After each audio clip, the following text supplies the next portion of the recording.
This is a $20 piece of paper.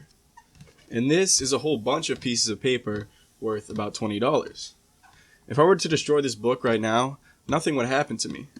But if I were to tear this bill in half, according to U.S. Code 18, Section 333, I could be facing a $100 fine and up to 6 months in prison. Not only that, but according to most sane people, I'd be pretty stupid to do so, because this bill represents about an hour of my time and wages. Now, I've definitely wasted more money and more time on much less than what would be a pretty good video hook, but why is the idea of me ripping this bill in half so much more gripping? Just like this book or time or anything, money represents a certain value. But we often treat it as if it sets the definition for value itself. I mean, look at how I use money to define the value of my time. It's kind of ridiculous when you think about it. Looking back on my life, there aren't many memories, experiences, or relationships that I would trade for $20 an hour. Memories and experiences have a completely different sort of value than we can define or reduce to dollars. But this is a habit that we kind of take for granted in our everyday lives. I mean, even think about our education, for example. We treat it as an investment to make more money in the future, as a means to future success. Even the things we own are kind of reducible to their value in dollars, even though they themselves were once seen as an end to which money could serve to buy them. But now we can kind of see them as another means to an end to get dollars again, to use them in the future to get more money. Even our relationships can be seen, especially between the more toxic among us, as a means to achieve kind of development or to get ahead of others or to climb the ladder. We can kind of reduce our relationships to the value that they have for us to achieve success. Even our personality becomes somewhat of a tool, especially within like a corporate environment, as putting on a facade to kind of reduce our authenticity. And I talk about this in my video on authenticity, to kind of reduce ourselves to a tool by which we can make money, rather than seeing ourselves as an individual with an authentic personality and a set of goals outside the achievement of money. We kind of see our personality, even, or our identity, becomes intrinsically tied to its utility towards achieving more money. And this is kind of what happens, or is the result of living within a system that is driven intrinsically, fundamentally, by the gain of capital. When we think about the way that money works in our society, people always say, you got to spend money to make money. Money is kind of part of the machine, per se, which is used to make more money. Think about the amount of money in circulation in the world today versus the amount of money in circulation in the 1800s. There's just objectively more of it, because this is what the system does. It takes things and turns them or reduces them into some kind of capital value. And so this is what the subordination of value means. It's the reduction of time, motivation, experiences, and fundamentally our lives to the value or gain of capital. Seeing all these different things as a tool by which to gain more money, essentially.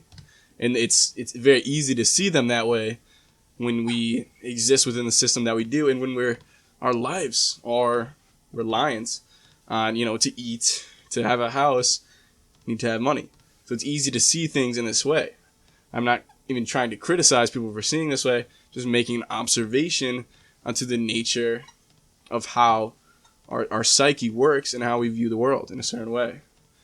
So, but obviously when we do this, it leaves us chasing what's fundamentally an illusion. Money, we all know. I think Bill Burr did a bit about this. He's like, you meet a guy in a bar and he's like, oh, money isn't real.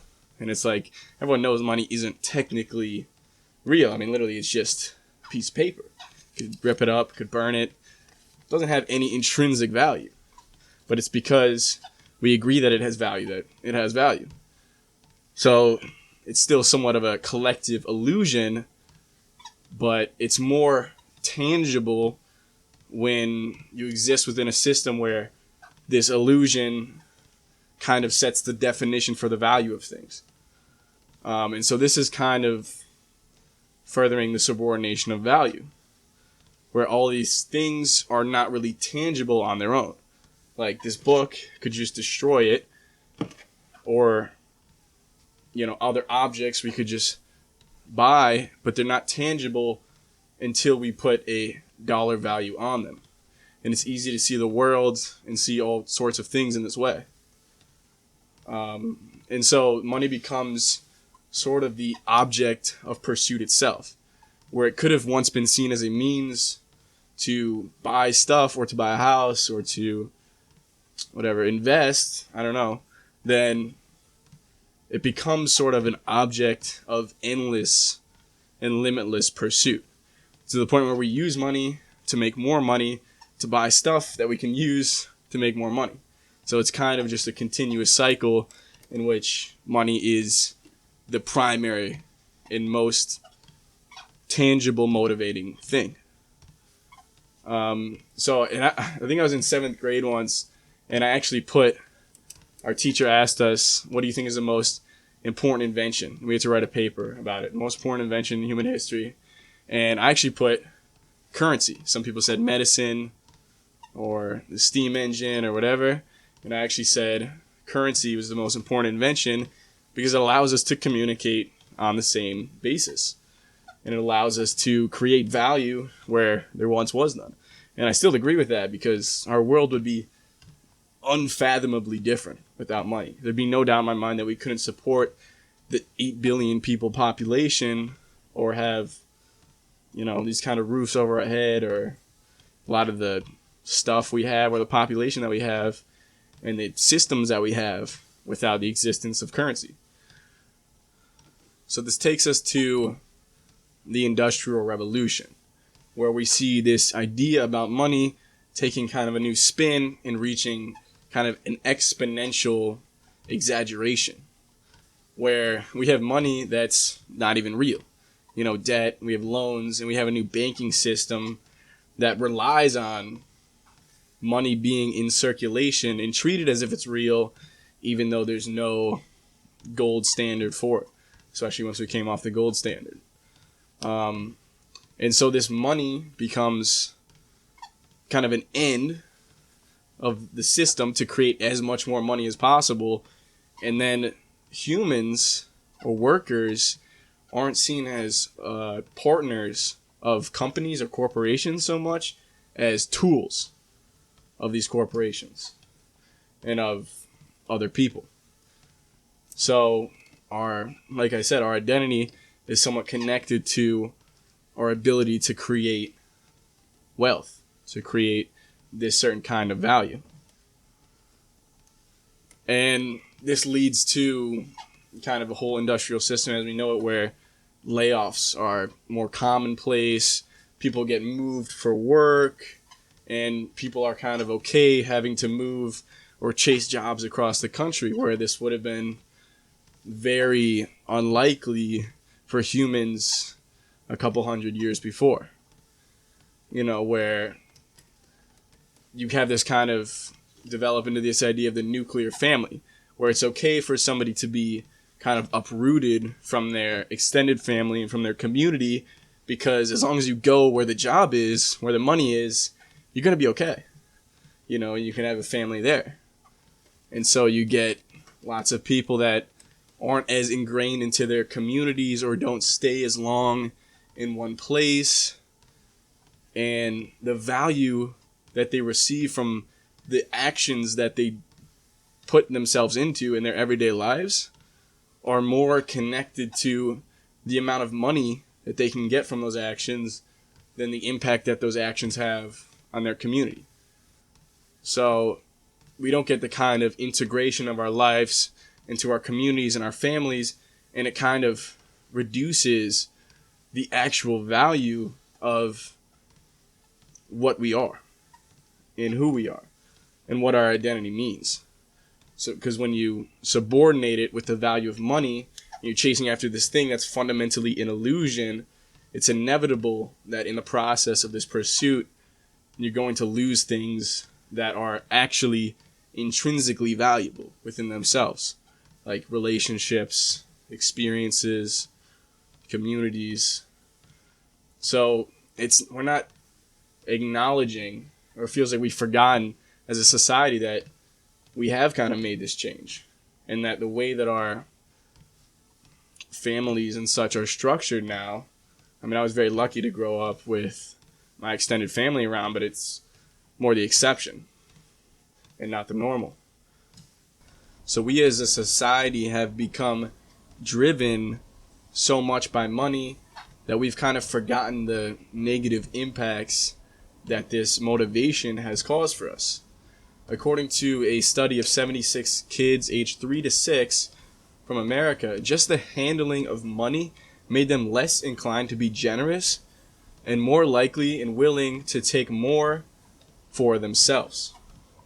So what we see here is just the priming, as it's called, of money, just being shown money, handling money, or dealing with money, makes us more committed to that end, which is the achievement of money, to the point where we're willing to throw aside others and be more selfish to achieve that end. And this is, if you're seeing this in kids aged 3 to 6, imagine how being born in this society and growing up and working in this society has affected our minds and our identity, even to the point where that's seen as our primary pursuit, is the achievement of money, and moral implications aren't really on our mind in our choices, because money is the sole value that is being calculated in our minds when we're making a lot of the choices. So this might have, I'm sure, has had an immeasurable impact on our society in ways that we can't even imagine. And I think this impact is only becoming exponential as we see the growth of social media, where we have our phones priming us literally every second, priming us for wanting something that we feel we can achieve if only we had more wealth. I mean, you even see influencers on there, people who just are on the internet just influencing, and they have all kinds of money, or they go on yachts and they show off their cars and their clothes, and they film these videos like walking down the street trying to look all cool in their new Gucci or whatever. You can't just imagine the impact that has, as literally seeing that as a role model every second you pull out this thing in your pocket. So we don't know the impact that this priming is really going to have when multiplied alongside social media. And in my experience, I feel that with Gen Z, at least, I see this motivation in so many kids my age, to where money feels like the sole motivation. Like, as long as they have money, who cares? Like, screw them, I'm going to be rich one day. It doesn't matter. Like, I've literally heard tons of people say that. And to me, it just feels ridiculous. And I'm not actually making this up, because there's a study, an online study conducted on over 1,000 U.S. adults, with 44% of Gen Z and 46% of millennials self-reporting that they were obsessed with the idea of being rich. So this is them literally saying, I am obsessed with being rich. Like, this is my goal. This is what I want to do. Almost half of millennials and Gen Z are obsessed with the idea of being rich. So this just shows us, compared to, by the way, 27% of the overall American population. So this just shows us the exponential impact that this age of technology and social media and instant gratification is having on our minds, and priming us for wanting certain things that aren't intrinsically valuable. I mean, money is not intrinsically valuable. It's a means to an end. That's what it is for. We've forgotten it and become so distracted or obsessed with that as our sole goal, seeing money as an end in of itself, when in reality it should be a tool which we can use to do things that we find valuable based on our ethics, our morality, and our greater picture of what we want to do with our lives and the experiences that we want to gain. But we forget that, and we become distracted with this idea of pursuing money to any end. And I think it could be very dangerous. So my advice for anyone watching, if you're still watching, thank you, would be to search within yourself and find things that you deem truly intrinsically valuable. Because money is an illusion. It can be used to do things, and it can be used to do lots of good, but you have to use it in the right way. And not only that, you have to go about getting it in a way that you're not willing to sacrifice your moral standards, or else what are you made of? If your sole motivation is money, how are you anything?